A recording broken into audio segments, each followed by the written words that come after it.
This is Listen St. Louis with Carol Daniel. When I think about the critical issues facing Black and brown residents in the St. Louis area, I often ask the questions: how did we get here? What's holding us back? And how do we progress? At 9 PBS, we want to deepen our understanding and change the narrative. Join me as I look for answers and discover solutions on today's podcast.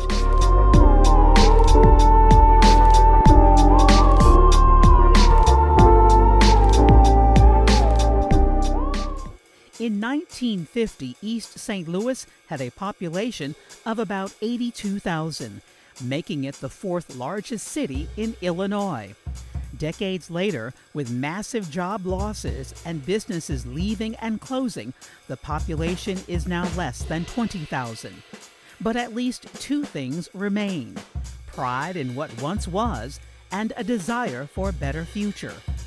But what or who is standing in the way? My guest today is a proud native and current resident. He is also a dedicated historian and fierce critic of those who do harm to the city of champions. James Ingram, St. Louis American columnist, joining me next on Listen St. Louis with Carol Daniel.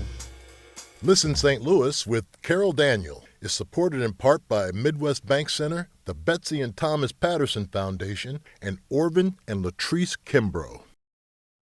Thank you for joining me for another episode of Listen St. Louis with Carol Daniel. And I just have a few requests, as I always do with every episode.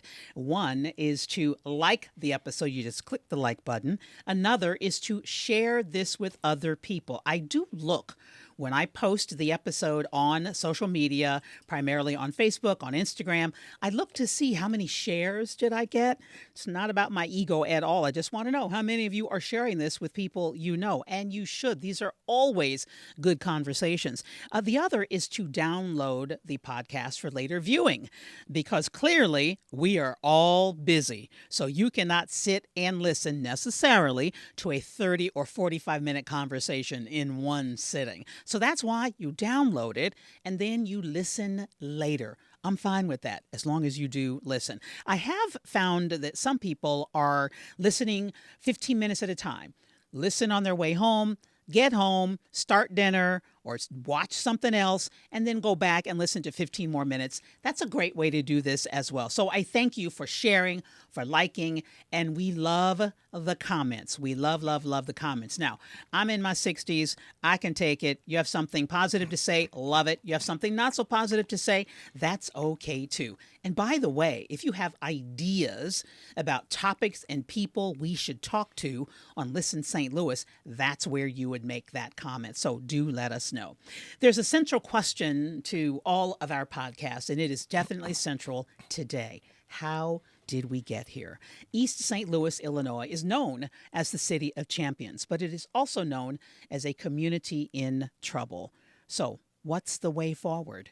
There's a lot of positive people and a lot of positive things that have been happening, that are happening now, and that will happen in the city of East St. Louis. So I could think of no one better to talk to about East St. Louis than my friend James Ingram. James, welcome. And thank you, Carol Daniel. Let me say first of all, congratulations on this this platform. Thank you. I think you're in your element, and I think it's long overdue. And and I think this is the first show that you've had with your name actually on it, so that you can true. Own. Of my 30 years in broadcasting in St. Louis. So you, speaking of length of time, have been a columnist for the St. Louis American newspaper for 21 years. You told me. Yeah, exactly. So time flies. And have you always written about East St. Louis? That's what I remember. I have always written about political issues that are pertinent to East St. Louis, as well as the state of Illinois. Occasionally, I'll delve into national politics, but that's kind of the niche that I signed up to do with Dr. Suggs over at the St. Louis American, and I'm proud to do it because the material is there. Well, we're going to unpack that statement right there. You live in East St. Louis. Yes. You grew up in East St. Louis, with the exception of college. Grew up in East St. Louis, and a proud resident of East St. Louis. A lot of great people. Talk to me about what you love most about the City of Champions. It's the people. It's the vibe. I mean, contrary to what we see on the news, contrary to what we see. I grew up in the church. I was in the Boy Scouts. I was in every activity that you can conceive of in East St. Louis. And to a person, I felt nothing but nurturing and love. And when I was coming up, to this day, I always joke with people who are afraid to come to East St. Louis. I said, well, you know what? I go to East St. Louis to be safe, because if the police pull me over, they know 9 times out of 10, I know who they are. Yeah. And I know they're not going to have me down on the ground, and they're going to be doing things to me or talking to me a certain way. And I have neighbors that I've known ever since I was a child that went to school with my parents. So it's a matter of perspective. I'm not Pollyannish in the sense that I don't realize that there are problems, but at the same time, I see more of the good than the bad, despite what they think about what I write. Because, and you know my husband well, he's a landscaper, and he has clients in East St. Louis, and I've had to take him lunch and whatnot, and various things. So I know people who live in East St. Louis, and I've done work in East St. Louis. So I've driven through and to the city on purpose, many occasions. I would say one of my favorite McDonald's, because it's run so well. You know who I'm talking about. Yes. Is in East St. Louis. That's right. And so I've been there many, many times. The such beautiful homes. And what I want to ask you, because you can answer this so well, because you are one of those people. People have chosen to live, to stay in East St. Louis. From your perspective, why? And what do other residents tell you as to why they chose to stay when so many have left? I think a lot of it has to do with pride, pride in the community, knowing what was, knowing the history of the community. For instance, the house that I was conceived in. Well, now. I also, prior to moving to my parents' home, was my grandparents' home. And it was 1 block away from a neighborhood, Virginia Place, where the Hutland brothers grew up. Same block, 3 doors down, Ike and Tina Turner stayed there. Wow. Same block, there was a nationally renowned gospel singer that stayed there. So this block had the elite of the elite in East St. Louis staying there, and my grandparents were 1 block over. Down the street from my grandparents was a gentleman by the name of Mr. Foggy, who owned a sausage company. He was the Jimmy Dean of East St. Louis. So if you went to the grocery stores in East St. Louis, you saw his sausage there. Wow. And his son now was the founder of Skate King, the skating rink. So we got that. You talked about McDonald's. Jimmy Williams owns the McDonald's that you're talking about. Not just that one. That owns about 30. Yeah. And his dad was the first black mayor of East St. Louis. So a lot of it stems from pride. A lot of the seniors stay there, and they reminisce about the good old days when they met each other, they married, and all raised the good a family. and raised a family there, and all the good times that they had. So a lot of it stems from pride in the community, and again, you talked about the city of champions, champions in terms of sports, in terms of being iconic on a world stage. Miles Davis is from East St. Louis.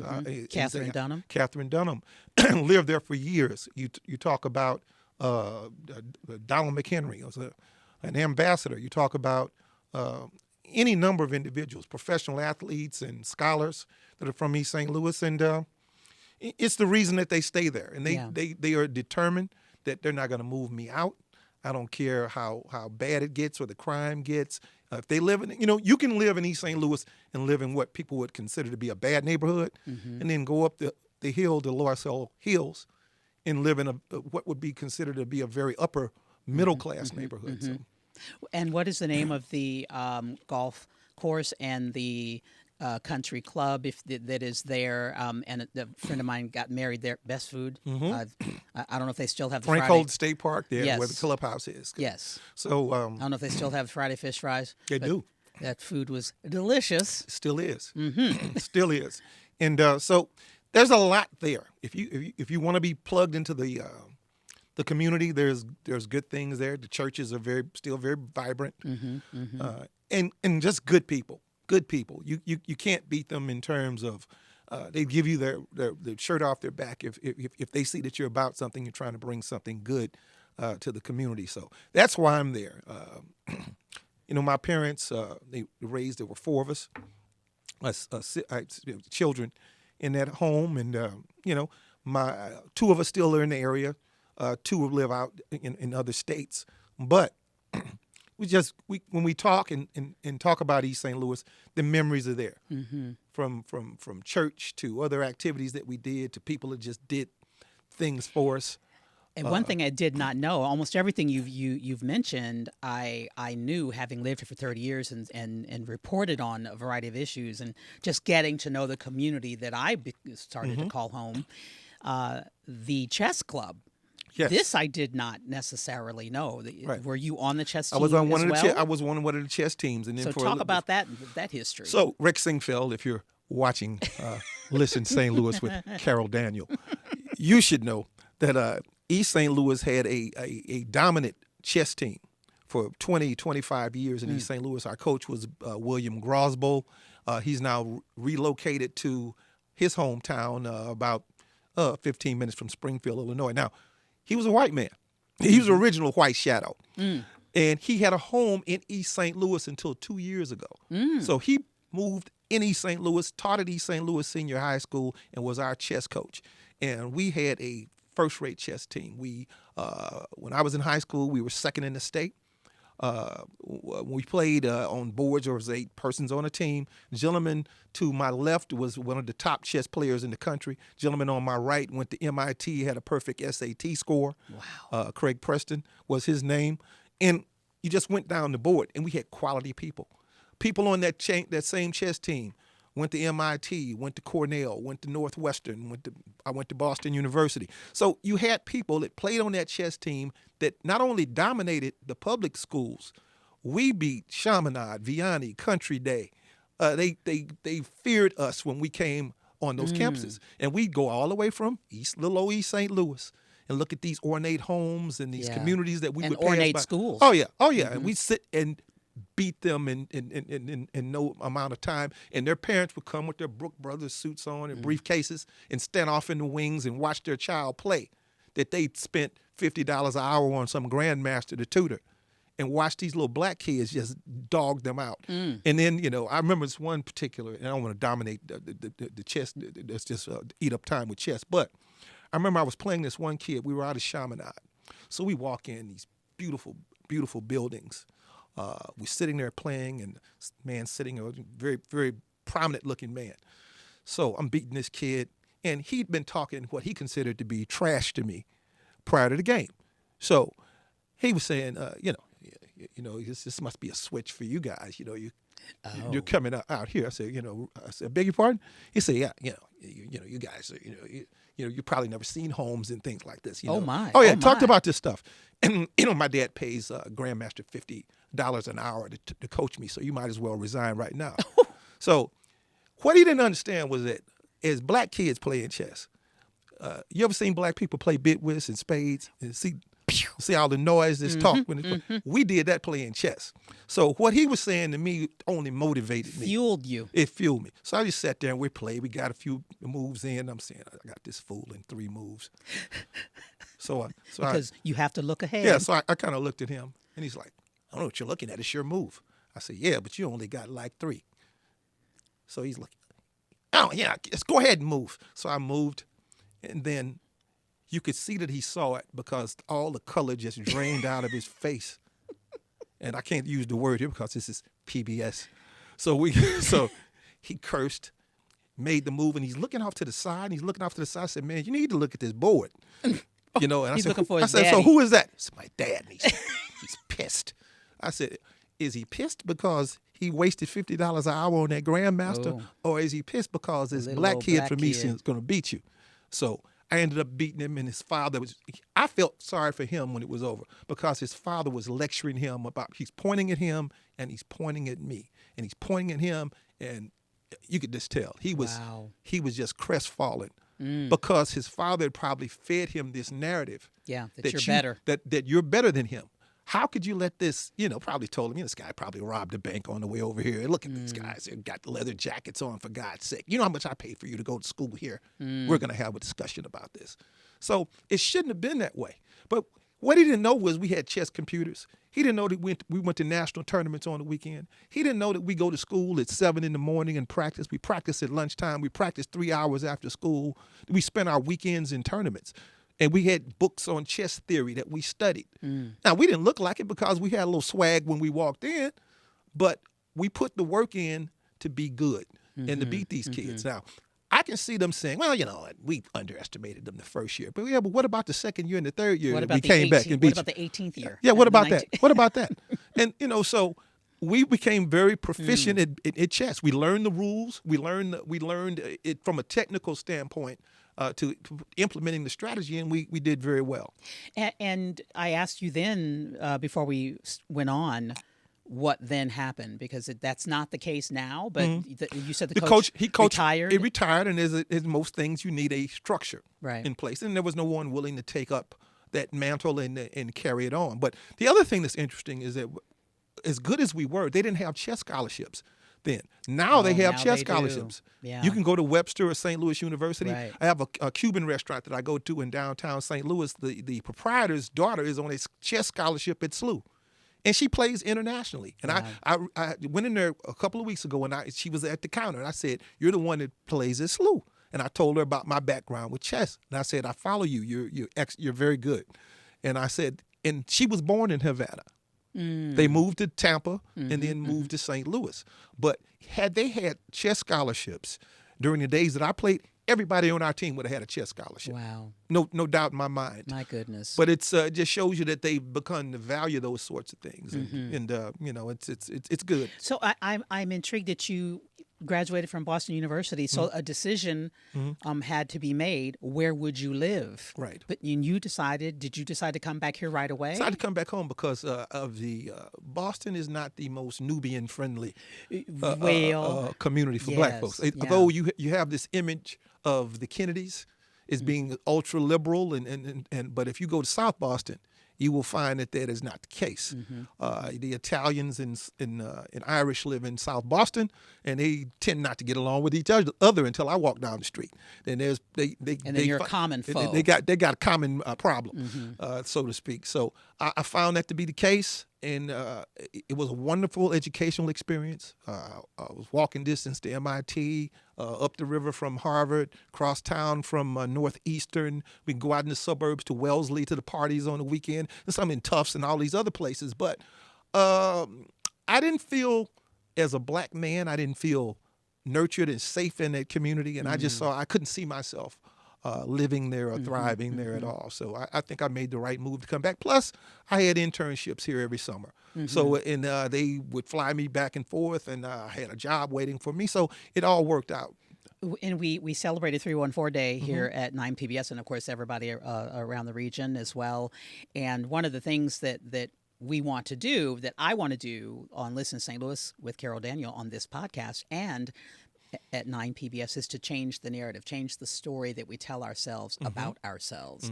And so one of the things about civic pride, and specifically St. Louis, is that we are so self-deprecating. And our guest said, Tatum, co-founder of 314 Day, said everybody likes St. Louis, but St. Louis. That's a fact. And so I'm curious, when you decided to move back, was that true then? I think people were like, "Why on earth did you come back here?" I think people never fully appreciate where they're from. I don't think that's unique to St. Louis. But I think it's worse here, James. It's worse than Chicago, than Houston, than Atlanta. People love those cities. They love their city. They do. But I would say this: when you say, for instance, you said Atlanta, most people in Atlanta aren't from Atlanta. So you travel there, you find that out very quickly. Chicago has always been a vibrant community, and they do have a lot of pride in Chicago. I give you that. I think I remember, and I don't know when you first came to St. Louis, if the party destination was still East St. Louis, because at one point you couldn't. I'm living in East St. Louis at the time. I couldn't get a parking space in downtown East St. Louis on a Friday and Saturday night because of all the Missouri license plates in East St. Louis. So the clubs, because we live in, you might as well be living in two different countries. as far as how things are zoned out and when things close. St. Louis, the clubs would close at 1 o'clock. You come over to East St. Louis and you could stay there till the sun came up. And they had a plethora of clubs to go to. So you could easily on a weekend hop from 3 to 4 clubs and enjoy yourself. And you'd see nothing but St. Louis people over here. So they loved, from a party standpoint, from the African-American community, they loved it. And I have to remind a lot of them of that now when they cast aspersions on East St. Louis. They say, well, I look at the news in the morning and I see crime in St. Louis. You know, I'm glad I'm in East St. Louis sometimes. But, you know, I think, to your point, I think people hate on themselves in St. Louis, particularly the ones that have the benefit of traveling to other places, because they'll go to Louisville and they'll see Live on 4th Street. Right. They'll go to Michigan Avenue in Chicago. They'll see that. They'll go to Nashville. Right. They'll go to Kansas City, which Kansas City has surpassed us in terms of what they offer when we were ahead of them, you know, in my lifetime.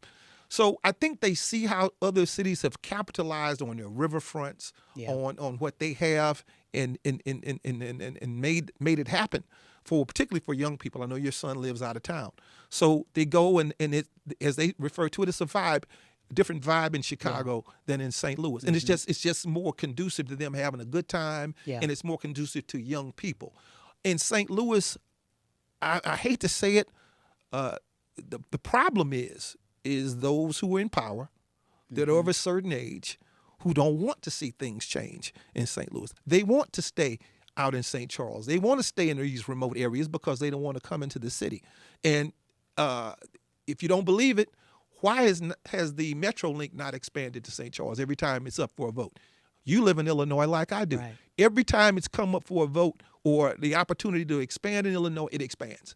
So the Metrolink goes deeper in Illinois than it does in Missouri. Right, they're expanding right now. And we love it. And we love it. St. Charles, you would think, they say, you know, I live in St. Charles, but I work in the city. It'd be wonderful to get on the Metrolink and ride to work, particularly when we get snow. But no, you know, I was on a committee, and this is some years ago. This is when they were putting the Metrolink stops together. And it was a Caucasian woman. And she made reference to the fact that, and she lived in Deep County, I don't want crime coming to my community. I said, let me understand what you're saying. You think somebody's gonna get on the train, come to your house and steal your TV, and get back on? And go on the train and take it back home? I said it's absurd. I said, and there's no data that shows that crime is transported by public transportation. It doesn't happen. It doesn't happen.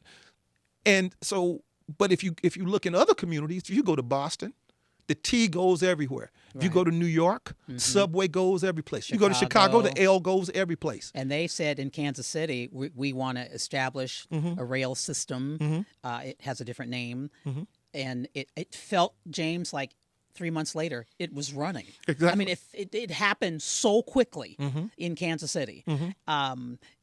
Now, it is one, we are in a time where we can all see every single issue, and yet we can't seem to solve them. In my 30 years, it'll be 30 years or so in St. Louis, it seems that every headline about East St. Louis is either here's a plan to develop, maybe the plan doesn't happen, and then the other headline is another politician going to jail. 2 headlines. There are headlines about development or the desire for development or a development plan, and then the other headline is corruption. In the research, people, corruption did not begin when the city became majority black. That's right. Okay? Can we not understand our history? Oh, I understand my history, and I understand that corruption is in the DNA of East St. Louis from its inception. Also, by extension, violence and corruption, to kind of paraphrase H. Rap Brown, is American as cherry pie. Let's look at it. Everything that is made America what America is has been a result of violence, from the American Revolution the Civil War, to the Civil War. All of these things, and violence is the de facto change agent in America, from the assassination of presidents, to Malcolm, to Martin, to Edgar, Medgar Evers. All of these things are de facto change agents. The race massacre in East St. Louis. All of these things are de facto change agents. So when East St. Louis became East St. Louis around 1865, it was known as a playground in of debauchery and corruption.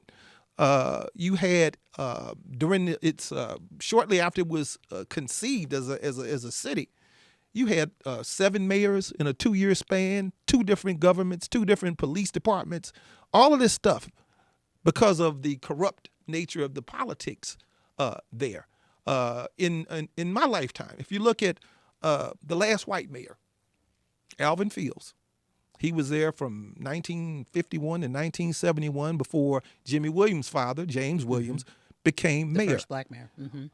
East St. Louis had been highlighted as an all-America city in 1960, in I believe in Look magazine, I believe it was, but it was already beginning to break down. Alvin Fields got out of Dodge before it all hit the fan, and what's interesting is he had a relationship with the banks in East St. Louis to keep it afloat. When Jimmy Williams' father became mayor of East St. Louis, they stopped that relationship, and he missed the first payroll. So you know what folks are going to say. Oh, see what happened? You get black man and mayor can't even make payroll. But they don't talk about the fact that they stopped that relationship, that we had the white flight. All the businesses decide, oh, we got a black guy down there in charge. We're out of here. So all of the businesses that I saw as a child moved. So when your businesses move, it depletes your tax base. You deplete your tax base, you don't have public services. Right. So all of this stuff devolved over a period of years. And all this happened before you had black leadership. Now, we had a period in the early 1900s, an area called the Valley in East St. Louis. It was a red light district. And the biggest customers were people from Scott Air Force Base. And we led in venereal diseases in the Midwest. They had to ban the airmen from Scott Air Force Base from coming to East St. Louis. And this was known. So people would come over on riverboats and so forth from St. Louis and come over and indulge in East St. Louis. So it's always been a playground. So all of this stuff happened before the thought of a black mayor or a black city, majority city took place. So all of this stuff happened. Gangsters, we talk about all of this stuff. And you're right.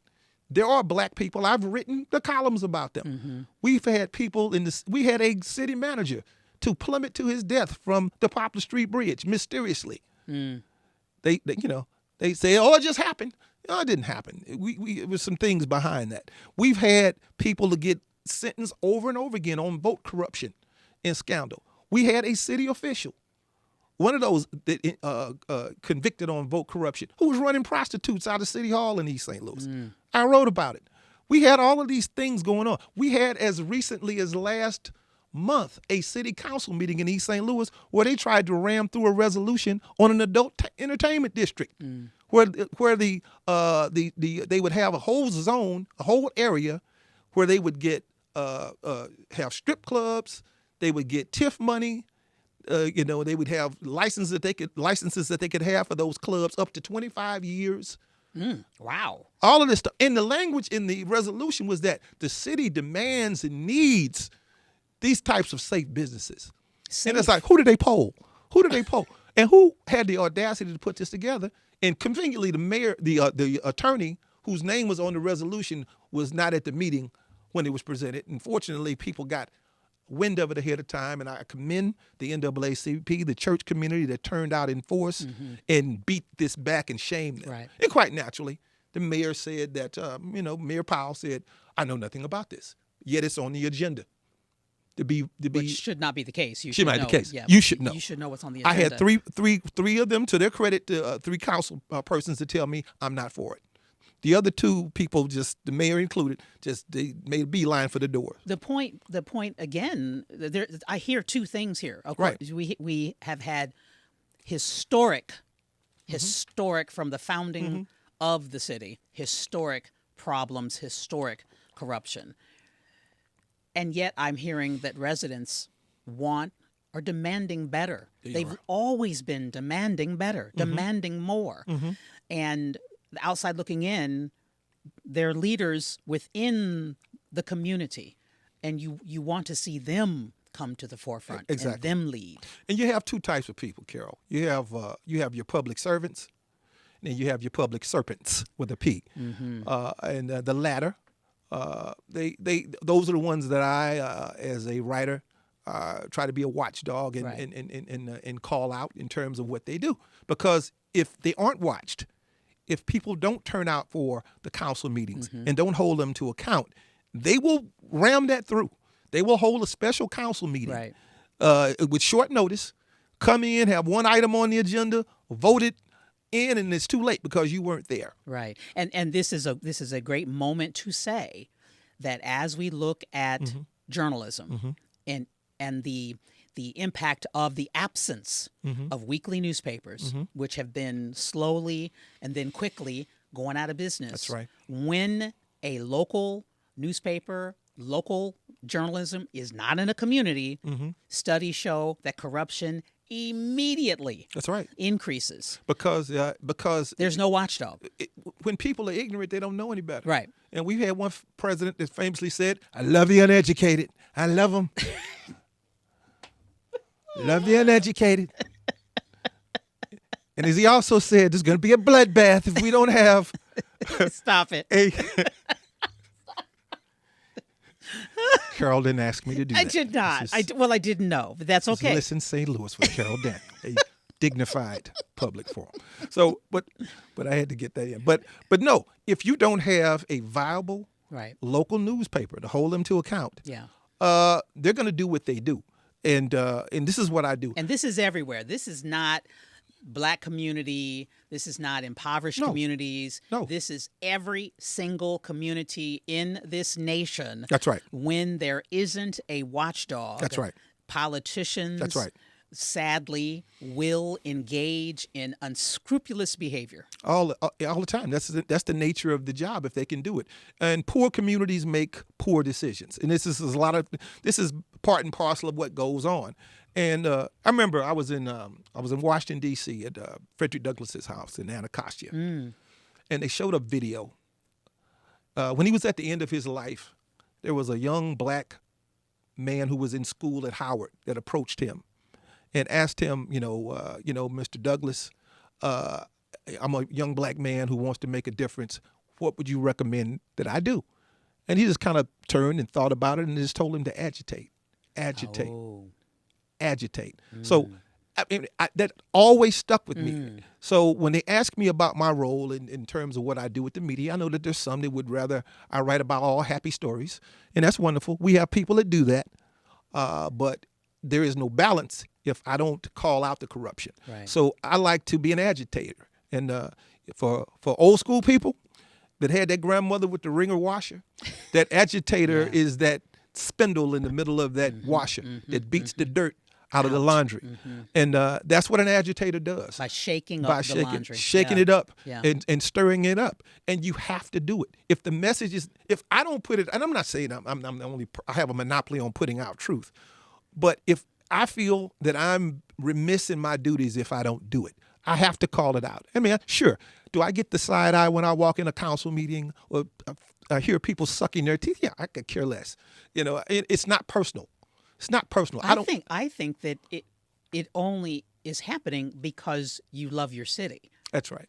and you are proud of your city and you want to honor the upbringing that you got and the memories that you have of growing up That's right. in East St. Louis. And because of that, you then say, That's right. And they challenged Dr. King, who's an alumnus of Boston University, about his protests and things that he said. And he often said, that's the greatest show of love for the country. In his instance, that you challenge them, that you Right. call them out when they're wrong. right, He famously in his speech said, you wrote you wrote a bad check. yeah, It's marked insufficient funds Right. because you're not delivering on your promise. And that's the same thing. These people get elected. You would be hard pressed to talk to people that voted in the last mayoral election in East St. Louis that can tell you what the current mayor promised when he got in office. They don't. They go away. I mean, I voted today. I don't know when this is going to air, but today was election day in Illinois. I voted. this morning, first crack of dawn. I voted. And I saw some suspicious activity going on around the polling place. It's all fine. They all scatter when I come in. They know not to hand me stuff. But it goes on. And everywhere. And it will go on. I don't know what the going rate for a vote is now because they never put it in my hand. Lord. But there is a price for it. And can you see light? Only if people like the young people. And we talked before we started recording with one of the persons here at 9 PBS that was a kid at one of the places that I worked. When people like that come back to the community and make a difference, when we encourage instead of dissuade our young educated children, grandchildren, our to come young, back, curious, to come back, yeah, and make a difference. That's the only way it's going to change. Some of us are leaving here shortly, and you need that vibrancy, you need that energy. If it's a vibe in Chicago and a vibe in Nashville and a vibe in LA, bring it back here and create it. Some of these other people don't have the vision to do it, and unfortunately, these people are going to have to die out before that change is going to happen that you and I want to see happen, because they have the money, they have the purse strings, they have the money. If they want St. Louis to look like downtown St. Louis looks, the suburb to look the way it looks here, it's going to continue to look that way. I remember when the St. Louis riverfront was pretty vibrant. You could go down there and park and go to some of the places and go to concerts and do things. And they started to change all of that stuff and restrict it so you couldn't park down there. And it killed a lot of the life on our riverfront. And I always saw it as a positive. I used to see young blacks, young whites down there kind of coexisting and doing things. Queens Landing was a hot spot. Yeah, and if you read the history, you'll remember that back in the day they used to have the Mississippi River Festival up at SIU, Edwardsville. Oh, this was the forerunner to the to Fair St. Louis? the Riverport. Oh, to Riverport. It was okay. You used to have a setup like that at SIU Edwardsville. Outdoor concerts, everybody performed there from Richard Pryor to any groups that you want to, old school groups you want to name. Donna Summer, all of that stuff. And you had white kids, black kids out there throwing frisbees, hanging out. They probably smoking a little weed, doing all. They did what they did. They're smoking a lot of weed now. They smoking now. Well, this is why I wanted to have you on, because I know that you love history. And when I asked the question, how did we get here? That question, built into that question, is an understanding of our history. We have to know where we were in order to know where we want to go. Exactly. And what you bring to us today is you paint a beautiful picture of the way we were. I mean, even though it was difficult, but there were so many incredible things and people and programs and opportunities. Yeah. And it can be. We got wonderful areas in the area. I mean, you and I are in Illinois. What always is interesting to me is when you talk, people in Illinois know what's in Missouri. For sure. When we tell them about, we got suburbs over in Illinois too. We got Shiloh and O'Fallon and places in Illinois that they've never been to. Downtown Belleville is amazing. That they've never been to. It's amazing. I can come across the river and come over here and go to Central West End and downtown St. Louis and St. Charles and all of these other areas, but you can't come across the river and see what we have to offer over here. It's just crazy. We are a region. We're a region. And it's going to take, to your point, a regional approach. The East St. Louis riverfront must look like the St. Louis riverfront. We must be reflective of progress on both sides of the river. We must support each other's progress and effort. Just like the crime it needs to be a regional approach to dealing with the crime. People have cars. Criminals have cars too. They'll just leave from East St. Louis and come to St. Charles, and they'll leave from St. Charles and dump bodies in East St. Louis. So if the police are working in concert with each other on both sides of the river, where they know that there's no hiding place, they'll tend to move that stuff further away or come up with another strategy for dealing with it. Meanwhile, we have to provide. We do. Yes. We do, and provide that safety. It always amazes me when you see all of the activities that we have. You got a new soccer stadium downtown St. Louis. You got all of these things. And then you look at the crime. It may happen on the perimeter of Ballpark Village. We got the baseball season about to kick off here shortly. Why does crime happen in those areas when you know people have made major investments in bringing things to those areas that we say that we want? You would think you would have police walking a beat like they do if you go to Harlem and some places that you travel to, that you would make sure that if crime's going to happen, it's not going to happen where they've made major investments in these things and sort of push the crime away. But it just seems to not happen. I mean, crime literally happens 2 blocks from the police station in downtown St. Louis. I watch the news as you do, and it always amazes me, and I just think there needs to be a more of a regional approach to how we're going to address these things, that there needs to be a better zoning in terms of, okay, this area is going to be an entertainment district, this area is going to be designated for some other endeavors that we want. And I want to see more young people at the table. Right. The vibe is going to come from them, not from us. I tell you, I'm hearing that every conversation I am having. I am being told we need to talk to young people. Not talk at them. And talk to them and then listen to what they have to say. They have great ideas. Yeah. They have great ideas. And with the advent of social media, they may not have the capacity to travel like you or I may have, but they can be transported to places via social media, and they see places that they want to go, and they see places that have things that they would like to have, and they can communicate that to us, and we can figure out how we can make it happen. But there's got to be a regional approach to it. I like Mayor Tashara Jones. She has energy. I like what I think she's trying to do, but there's got to be communication, across the board. Right. One last question. I always say this, and then I lie to people. It's okay. I got you. And perhaps you have answered this, but who is standing or what is standing in our way? Are we standing in our own way? Always. I think it's the leadership that has no. I listen. Since we're at 9 PBS, I listen to Donnybrook and look at those shows. And I'm going to say this to them, and as Carol didn't put me up to this, Ray's going. I'm looking at a possible panelist here. Ray Hartman is retired. Has announced his retirement. Yeah, he's announced his retirement. Yeah, thank you, James. I think Carol Daniel would be wonderful. Anyway, we're in our own way, to the extent that I think people get settled in their ways. The young people don't have the money. They're not the shot callers. And as long as people are with the money are comfortable in their neighborhoods and their little silos, they aren't going to change anything unless they're forced to change.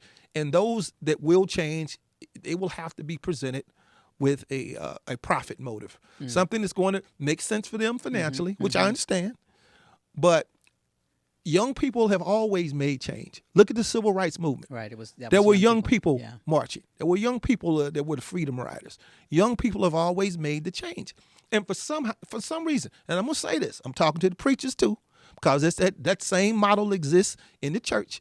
You got the elders running it, which is great. We need them for wisdom, but for vibrancy, we need young people. Right. And they have a reluctance to step down too. And there is an extension in terms of the political realm. Look at Congress, right? In the United States, you got people. Presidential race. What is the average age? Right.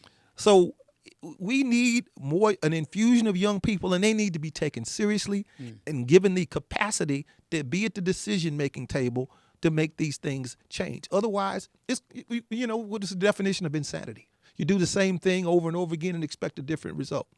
So that's who we need, at the table. And we need to, as you say, listen to them, as your show says, listen, St. Louis with Carol Daniel. They need to listen to them. Yeah. They have a lot of wisdom. They have a lot of wisdom, and they have a lot of ideas. They do. They have a lot of ideas. They do. We just got to help them to make it happen. James, I appreciate you so much. And I appreciate you, Carol Daniel. Maybe did we agitate? A little bit. A little bit. A little bit. I'm trying to keep you on the air. I can't say everything I want to say because this is 9 PBS. James Ingram, longtime columnist with the St. Louis American newspaper. A joy to have you on the show. Always good to see you. Likewise, my friend. I appreciate you. And thank you for joining us for another episode of Listen St. Louis with Carol Daniel. And I honestly want to hear from you. I want to know who you'd like to see in that chair. What topics should we be covering on Listen St. Louis with Carol Daniel? We are intent on changing the narrative, changing the story we tell ourselves about ourselves. Only then can we have a region that not just survives, but thrives. That's what we want to do here at Listen St. Louis with Carol Daniel. So like, share, comment, download. We'll see you next time on Listen St. Louis with Carol Daniel. Thank you for joining us.